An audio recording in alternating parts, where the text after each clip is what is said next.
एक गांव से बड़े से शहर में पहुंच जाता है। अब उसके पास पैसों की कमी होती है।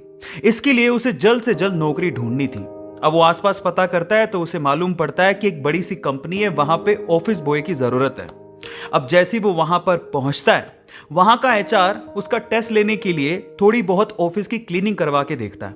अब उसमें वो परफेक्ट होता है। तो वो एचआर उसे कहता है कि नौकरी तो तुम्हें मिल जाएगी, तुम एक काम करो, तुम अपना मेल आईडी दो, मैं तुम्हें जॉब लेटर भेजता हूं मेल पे। तो वो लड़का प्यार से बोलता है कि सर मेरे पास मेल आईडी नहीं है। तो वो एचआर क्या कहता है पता है? वो एचआर ये कहता है कि इस डिजिटल वर्ल्ड में जिसके पास मेल आईडी नहीं है वो एग्जिस्ट ही नहीं करता, और जो एग्जिस्ट ही नहीं करता उसे मैं नौकरी कैसे दूं? तुम यहां से जा सकते हो, मैं तुम्हें नौकरी नहीं दे सकता। वो लड़का निराश हो जाता है, लेकिन सरवाइव तो करना था। गांव से आखिरकार घर छोड़ के आया है। उसके जेब में ना 100 रुपए थे।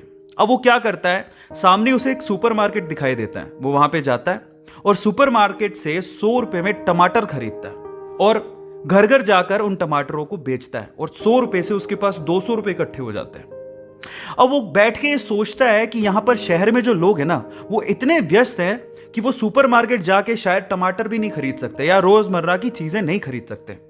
अब उसने ये सोच लिया और ये समझ लिया कि यहां पर पैसा कमाना आसान है। तो वो डेली ये काम करता, जाता सुपरमार्केट, सामान खरीदता, घर घर जाके बेचता।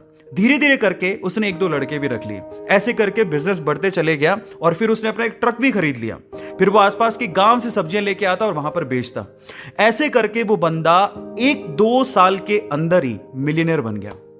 अब एक बार क्या हुआ कि कोई पॉलिसी बेचने वाला, जो फैमिली पॉलिसी बेचता था, वो उसके घर आया और सारा पॉलिसी का फॉर्म भरवा के उससे कहता है कि सर आप अपना मेल आईडी दीजिए, मैं आपकी पॉलिसी को कंफर्म कराता हूं कंपनी से। तो वो बंदा फिर से कहता है कि मेरे पास मेल आईडी तो नहीं है। तो वो पॉलिसी वाला जो पॉलिसी बेचने आया था, वो इस बंदे को कहता है कि सर इस डिजिटल वर्ल्ड में अगर आपके पास मेल आईडी होता तो आप कहां के कहां होते, आपका बिजनेस कहां का कहां पहुंच जाएगा, सर मेल आईडी तो रखिए। तो फिर वो प्यार से जवाब देता है कि अगर मेरे पास मेल आईडी होता ना, तो आज मैं किसी बड़ी सी कंपनी में ऑफिस बॉय की नौकरी कर रहा होता। इसीलिए आपके पास अगर रिसोर्सेज नहीं है तो उसका रोना बंद करिए, और आपके पास जो है उसकी कीमत को समझिए और वहीं से ही पैसे कमाने की और आगे बढ़ने की कोशिश करिए। रास्ता अपने आप मिलेगा। गाइस, ये कहानी आपको कैसी लगी चैट सेक्शन में जरूर लिखिएगा, और ऐसी अमेजिंग वीडियोस के लिए और ऐसी अमेजिंग कहानियों के लिए हमारे चैनल को सब्सक्राइब कर लीजिएगा। वीडियो जरूरतमंद लोगों को शेयर करिएगा और लाइक करना मत भूलिएगा। Thank you so much.